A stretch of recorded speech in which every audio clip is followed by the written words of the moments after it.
दोस्तों, अगर किसी आदमी को 25 साल बाद जेल से रिहा किया जाए और उसे बोला जाए कि वो बेगुनाह है, तो आप बताइए ये कैसा इंसाफ है? ये कैसा सिस्टम है जहां एक आदमी को बेगुनाह साबित करने में पूरे 25 साल लग गए? इस दुनिया में सबसे कीमती चीज वक्त होता है।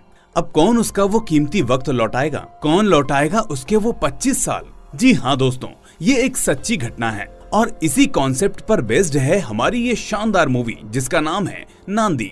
इस मूवी की मैं जितनी तारीफ करूं उतनी कम है। लेकिन उससे पहले अगर आपको हमारा काम पसंद आता है तो हमारे इस चैनल को सब्सक्राइब करना ना भूलें। साथ ही अगर आप ऐसे ही शानदार मूवीज को डिफरेंट सिनेमा में देखना चाहते हैं तो हमारे दूसरे चैनल को भी सब्सक्राइब जरूर कर लें, जिसका लिंक आपको डिस्क्रिप्शन में मिल जाएगा। तो कहानी की शुरुआत एक कोर्ट से होती है जिसमें लिखा होता है कि चाहे 100 गुनहगार बच भी जाएं, लेकिन एक निर्दोष को सजा कभी नहीं होनी चाहिए।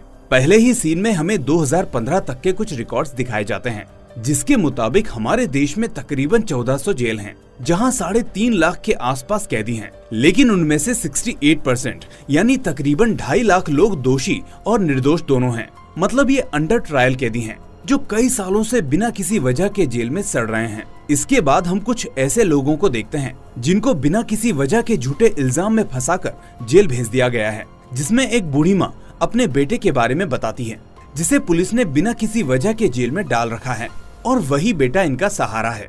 वहीं एक कम उम्र की लड़की को अपने छोटे भाई बहन का पेट पालने के लिए घिनौना काम करना पड़ रहा है, क्योंकि उसके पिता को भी पुलिस ने बेवजह पकड़ रखा है। दरअसल ये सब राजगोपाल नाम का बड़ा लॉयर एक मिनिस्टर को दिखा रहा होता है कि आखिर हमारे देश की कैसी हालत है, जहां बिना किसी वजह के हजारों लोग जेल काट रहे हैं और उनके अपनों को इसके बदले बाहर जिल्लत की जिंदगी गुजारनी पड़ रही है। यहाँ ऐसे लोगों को इंसाफ दिलाने के लिए राजगोपाल सेक्शन 211 के बारे में बताता है, जिसके बारे में हम आगे बात करेंगे। साथ ही वो ऐसे ही निर्दोष लोगों की एक फाइल बनाकर उस मिनिस्टर को सबमिट कर देता है। इसके बाद हम एक वैन में कुछ कैदियों को जेल जाते हुए देखते हैं, जिसमें से एक सूर्या नाम का कैदी भी होता है। जेल आकर वहाँ सभी से पूछताछ की जाती है, जहाँ हमें पता चलता है कि सूर्या को 14 दिन की रिमांड पर यहाँ लाया गया है। अब पेपर पर साइन करवाने के बाद एक पुलिस वाला सूर्या को एक कोने में ले जाकर उसे सारे कपड़े उतारने को बोलता है और ऊपर हाथ करके नीचे बैठा देता है। अब यहीं से कहानी सीधा 5 साल बाद शिफ्ट होती है, जहां फिर से हम एक वैन में राधा नाम के कैदी को देखते हैं। राधा दरअसल एक बड़ा यूट्यूबर है जो अपने कारनामों की वजह से बार बार जेल आता रहता है। खैर, इस बार राधा को सूर्या की सेल में शिफ्ट किया जाता है। यहाँ आकर राधा सूर्या से बात करने की कोशिश करता है, लेकिन सूर्या उसे कोई जवाब नहीं देता। अब रात को जब सूर्या अकेले बैठकर खाना खा रहा था, तभी राधा उसके पास आकर बैठ जाता है और खाते वक्त अपनी प्लेट से 2 हिस्से अलग निकाल कर रख देता है। ये देखकर सूर्या को थोड़ा अजीब लगता है, लेकिन वो राधा से कुछ नहीं पूछता। फिर भी राधा उससे बोलता है कि ये सब मैं अपने माँ बाप के लिए करता हूँ जो अब इस दुनिया में नहीं है।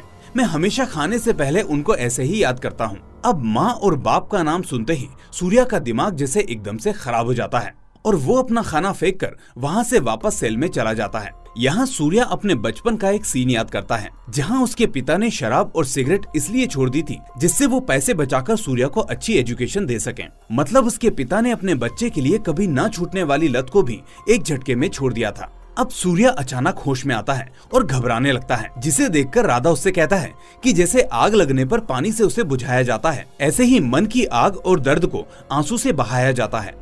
उन्हें बह जाने दो भाई और मुझे बताओ ऐसा क्या हुआ है जो तुम अपने अंदर दबाए बैठे हो। उसकी ये बात सुनकर सूर्या राधा को गले लगाकर फूट फूट कर रोने लगता है। इसके बाद हमें सूर्या की कहानी दिखाई जाती है। दरअसल सूर्या एक सॉफ्टवेयर इंजीनियर है और उसका संतोष नाम का एक बेस्ट फ्रेंड भी है। अपनी पहली सैलरी पर सूर्या अपने पिता के लिए एक अच्छी सी बोतल लेकर जाता है और खुद उनका पैक बनाता है।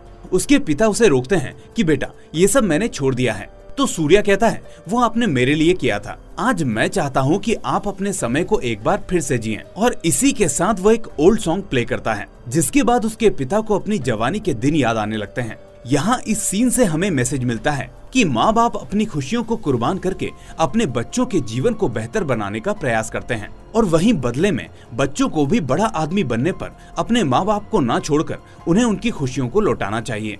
यही जीवन चक्र है, यही सत्य है, क्योंकि मुझे लगता है कि एक बेटा या बेटी अपने पिता की सबसे बड़ी इन्वेस्टमेंट है। खैर, वापस कहानी में आते हैं, जहां एक दिन सूर्या के पिता सूर्या को एक कैफे में मीनाक्षी नाम की लड़की से मिलने के लिए भेजते हैं। अब सूर्या जाना तो नहीं चाहता था, लेकिन अपने पिता के कहने पर वो वहाँ चला जाता है। वो दोनों आपस में बातचीत करते हैं और शादी के लिए हाँ कर देते हैं और हंसी खुशी दोनों की शादी भी हो जाती है। तभी एक दिन अचानक राजगोपाल के मर्डर की खबर आती है, जिसे हमने मूवी की शुरुआत में देखा था। अब इतने बड़े लॉयर का मर्डर हुआ था तो ये न्यूज एक ब्रेकिंग न्यूज बन जाती है। अखबार हो या न्यूज चैनल, सब जगह यही खबर चलती रहती है। राजगोपाल की खबर सुनकर होम मिनिस्टर नागेंद्र भी वहां आता है और पूरी मीडिया के सामने सीआई किशोर से 24 घंटे के अंदर इस केस को सॉल्व करने को बोलता है।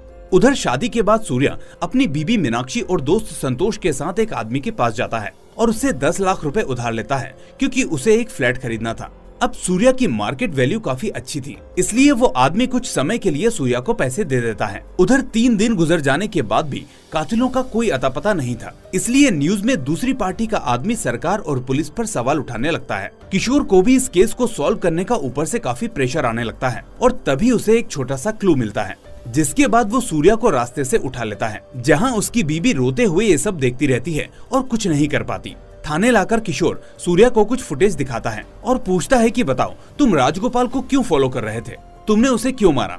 फुटेज देखकर सूर्या कहता है कि सर, पहली फुटेज में मैं रिपोर्ट लेने गया था और दूसरी में सिग्नल पर उनसे मिलना एक कोइंसिडेंस था और तीसरी फुटेज में रात को मैं अपनी माँ की उन्हीं रिपोर्ट्स को हॉस्पिटल दिखाने गया था।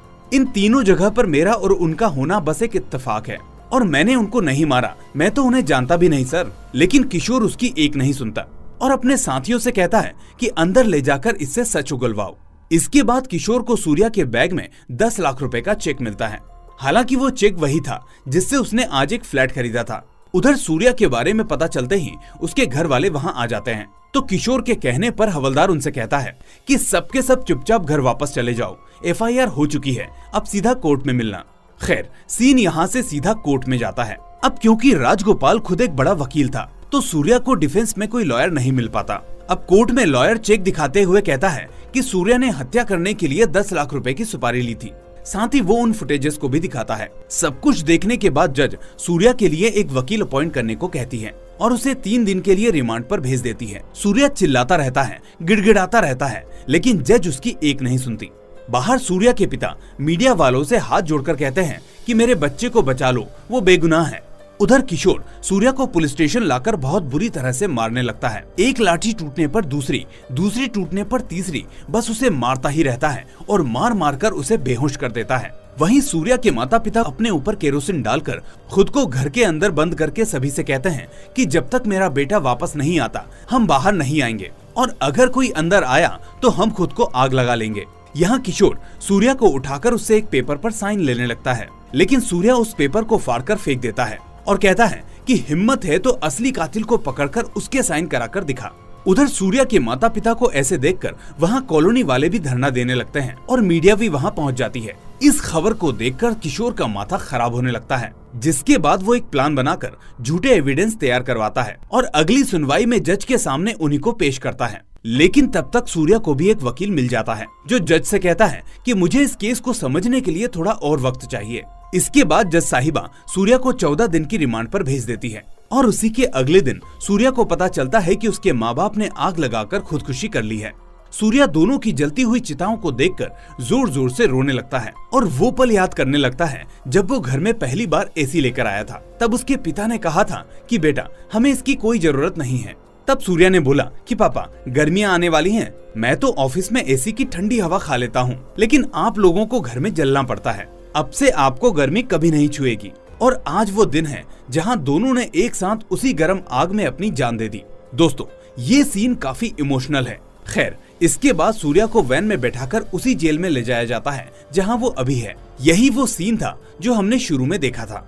यहाँ आने के बाद सूर्या ने 2 बार जेल से भागने की कोशिश की ताकि वो किशोर को मार सके, लेकिन वो दोनों बार पकड़ा गया और इसी वजह से उस पर एक केस और दर्ज हो गया। वहीं कोर्ट में एक दिन वो आदमी आता है जिसने सूर्या को 10 लाख रुपए दिए थे, लेकिन वो यहाँ आकर अपनी बात से मुकर जाता है और कहता है कि मैंने सूर्या को कोई पैसा नहीं दिया। साथ ही यहाँ हम चंद्रया नाम के एक और आदमी को देखते हैं जो कोर्ट में कहता है कि मैंने सूर्या को उस रात राजगोपाल को मारते हुए देखा था। यानी ये इस केस का एक लौता आई विटनेस था। और इसी तरह सूर्या को जेल में पूरा 1 साल बीत जाता है। तभी एक दिन संतोष, मीनाक्षी और मीनाक्षी के पिता जेल में सूर्या से मिलने आते हैं। यहाँ मीनाक्षी का पिता सूर्या से कहता है कि हमें नहीं पता कि तुम कब बाहर आओगे, तुम्हारे बारे में पता होने के बाद भी एक अच्छे घर का लड़का मीनाक्षी से शादी करने को तैयार है। ये सुनकर सूर्या मीनाक्षी से शादी करने को बोल देता है और कहता है कि मुझे नहीं पता कि मैं कब आऊंगा और आऊंगा भी या नहीं, तुम ये शादी कर लो और मुझे भूल जाओ। साथ ही वो संतोष से कहता है कि आज के बाद तुम मुझसे मिलने यहाँ नहीं आओगे। अगर किशोर ने तुमको यहाँ देख लिया तो वो तुमको भी फंसा देगा। जब तक मैं यहाँ हूँ तुम यहाँ नहीं आओगे। अगर मैं जेल से रिहा हो गया तो मुझे लेने आना, और अगर नहीं तो मेरी लाश लेने आना। ऐसा कहकर वो रोते हुए वहाँ से जाने लगता है, क्योंकि अब वो पूरी तरह से अकेला है।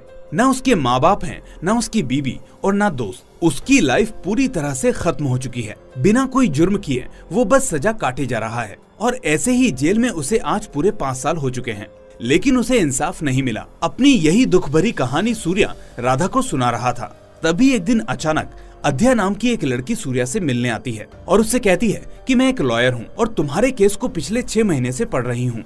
मैं तुमको जल्द से जल्द यहाँ से रिहा कराना चाहती हूँ। सूर्या ये सुनकर भड़क जाता है और कहता है कि मुझे अब कोई इंसाफ नहीं चाहिए। मैं जिस दिन भी यहाँ से निकलूंगा उस दिन किशोर को जान से मार दूंगा। तब अध्या सूर्या को समझाते हुए कहती है कि ऐसे गुस्सा करने से कुछ नहीं मिलेगा। अगर बदला लेना है तो तरीके से लो। तुम्हारे जैसे कैदियों के लिए हमारे सिस्टम में एक सेक्शन है जिसका नाम है सेक्शन 211। इसके अकॉर्डिंग अगर किसी निर्दोष आदमी को सजा मिलती है तो उसके वापस आने पर उतनी ही सजा उसे काटनी होगी जिसने उसे अंदर किया है। यही इस सेक्शन की पावर है। उसकी ये बात सुनकर सूर्या बेल पेपर पर साइन कर देता है। अब अगले दिन जब अध्या सूर्या को लेने आती है तब वो देखती है कि वहाँ सूर्या की बाकी कैदियों के साथ मारपीट हो रही है। राधा उसे बार बार बोल रहा था कि भाई छोड़ दो उन्हें, आज तुम रिहा होने वाले हो। तभी वहाँ खड़ा कांस्टेबल कहता है कि बेचारा 5 साल बाद आज बाहर जा रहा था, लगता है इसकी तो पूरी जिंदगी जेल में कटेगी। तभी अध्या कहती है कि जो हुआ अच्छा हुआ। खैर अगले सीन में हम देखते हैं कि राधा रिहा हो चुका है और वो सीधा अध्या के पास जाता है। यहाँ हमें पता चलता है कि अध्या ने ही राधा को सूर्या पर नजर रखने के लिए जेल भेजा था। साथ ही उसने राधा को एक कैमरा भी दिया था। यहाँ वो राधा से कहती है कि ये जो रिकॉर्डिंग्स हैं उसे तुम सोशल मीडिया पर वायरल कर दो। दरअसल इस क्लिप में जब राधा सूर्या को बेल मिलने की बधाई देने जाता है तभी वहाँ 2-3 कैदी आकर खुद को जख्मी करके सूर्या पर सारा इल्जाम डाल देते हैं और बाहर आकर उसे मारने लगते हैं। अब सूर्या भी अपने बचाव में उनको मारने लगता है। अब यही वीडियो न्यूज चैनल वालों को मिल जाती है तो वो सभी उस जेल की धज्जियां उड़ाने में लग जाते हैं। दरअसल उसी जेल के जेलर ने ये सब करवाया था ताकि सूर्या जेल से बाहर ना निकल सके, क्योंकि वो भी किशोर के साथ मिला हुआ था। इस सब के बाद कमेटी मेंबर सूर्या के पास आकर उससे माफी मांगने लगते हैं और इसी के साथ सूर्या का केस अब फास्ट ट्रैक कोर्ट में चला जाता है, जिसके बाद अगले ही दिन अब कोर्ट में सुनवाई होती है, जहां अध्या सूर्या को डिफेंस करते हुए कहती है कि जज साहब, किशोर ने सूर्या पर इल्जाम लगाया था कि उसने 10 लाख रुपए की सुपारी ली थी, लेकिन पूरे 5 साल होने के बाद भी आज तक वो सुपारी देने वाला क्यों नहीं पकड़ा गया। इसके अलावा एविडेंस के तौर पर किशोर ने जो शर्ट सबमिट किया था उसका साइज एक्सएल है, जबकि सूर्या का शर्ट का साइज एल है। और इस वीडियो में देखिए जहाँ सूर्या ने कोई और शर्ट पहनी है, तो क्या खून करने के लिए सूर्या ने अपनी शर्ट चेंज की? इस सब को सुनते ही किशोर और उसके लॉयर के पसीने छूटने लगते हैं। तभी अध्या जज से कहती है कि फोरेंसिक रिपोर्ट के अकॉर्डिंग राजगोपाल के शरीर में चाकू 9 इंच तक गया था, जबकि ये देखिए सूर्या का एक्सरे, इसमें साफ दिख रहा है कि सूर्या ऐसा नहीं कर सकता, क्योंकि बचपन में ही चोट लगने की वजह से उसके अंगूठे की ग्रिप चली गई थी। इसलिए वो जब भी साइन करता है तो सिर्फ उंगलियों से उस पेन को पकड़ता है। अब आप ही बताइए, जो आदमी एक पेन तक नहीं पकड़ सकता वो चाकू कैसे किसी के अंदर 9 इंच तक स्टेप कर सकता है। अब अध्या सबसे बड़े गवाह चंद्रया को बुलाती है, जिसका दावा था कि उसने सूर्या को ये खून करते हुए देखा है। वो चंद्रया से पूछती है कि क्या आप हमेशा चश्मा पहनते हैं? वो कहता है कि मुझे इसके बिना देखने में काफी दिक्कत होती है। इसके बाद अध्या जज को बताती है कि मर्डर वाले दिन चंद्रया धरने पर बैठा था और वहीं इनका चश्मा टूट गया। वहाँ पुलिस ने इनको 5 बजे छोड़ा, जिसके बाद ये नया चश्मा बनवाने गए, जो इनके पास 3 दिन बाद आया। तो आप ही बताइए, बिना चश्मे के इन्होंने सूर्या को कैसे पहचान लिया? दरअसल अध्या पहले ही चंद्रया के बारे में सारी डिटेल्स निकलवा चुकी थी। अब इन सब बातों को सुनने के बाद जज 4 दिन बाद फैसला सुनाने को बोलते हैं और 4 दिन बाद फाइनली सूर्या को रिहा कर दिया जाता है। रिहा होकर सूर्या सबसे पहले अपने दोस्त से मिलता है और फिर घर जाकर अपने जले हुए माँ बाप को इमेजिन करके रोने लगता है। फिर बाद में वो मीनाक्षी से मिलने जाता है, जिसके पास अभी एक बच्चा था। ये देखकर सूर्या वहाँ से चुपचाप निकल आता है।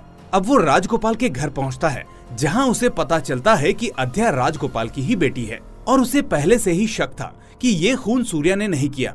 इसीलिए उसने ये सब किया ताकि वो सेक्शन 211 का यूज करके असली मुजरिमों को अंदर करवा सके। यहाँ सूर्या देखता है कि अद्या किशोर के खिलाफ सेक्शन 211 की प्रिपरेशन करने में लगी हुई है।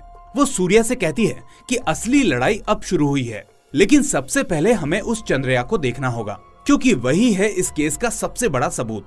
इसके बाद सूर्या चंद्रया को उठा लेता है और उसे खूब सारी शराब पिलाता है क्योंकि उसे पता था कि शराब चंद्रया की कमजोरी है। शराब पीने के बाद चंद्रया एक एक करके सभी पत्ते खोलना शुरू कर देता है। दरअसल चंद्रया खुद किशोर के साथ पिछले 10 साल से काम कर रहा है। तभी एक दिन किशोर उसे अपने पास बुलाता है और उसी के सामने 2 लोगों को कुछ पैसे देकर राजगोपाल की सुपारी देता है और कहता है कि काम होते ही तुम दोनों अंडरग्राउंड हो जाना। अगली सुबह शिवराम नाम का पॉलिटिशियन शांति से धरने पर बैठा हुआ था, तो किशोर चंद्रया से कहता है कि तुम वहां जाकर उसमें हंगामा खड़ा करो। तो चंद्रया ऐसा ही करता है। वो शांति से चल रहे धरने में जाकर वहां पत्थर फेंकने लगता है, जिसमें पुलिस लाठीचार्ज पर उतर आती है।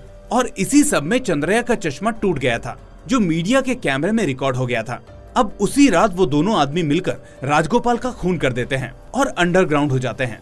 2 दिन बाद जब चंद्रया की उनसे मुलाकात होती है तो शराब के नशे में चंद्रया उन दोनों को भी सारा सच बता देता है कि तुमने जिसको मारा है वो बहुत बड़ी हस्ती है और कुछ दिनों बाद किशोर तुम दोनों को भी मारने वाला है।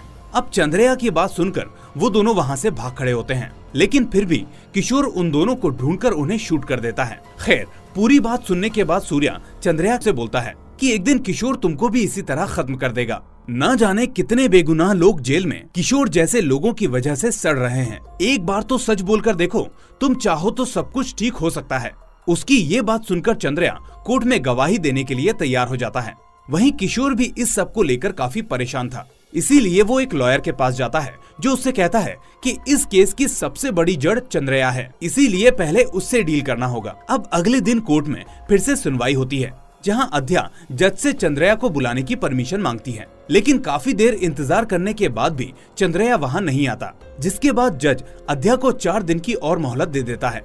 तभी बाहर आकर किशोर और सूर्या का आमना सामना होता है, जहां किशोर बोलता है कि चंद्रया को मैंने ही उठाया है, तुझसे जो बनता है कर ले, पर तू बचेगा नहीं।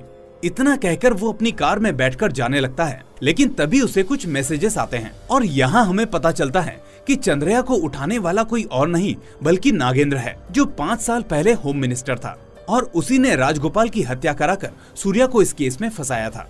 वहीं रात को न्यूज में चंद्रया की मौत की खबर आती है। खैर, ये तो होना ही था।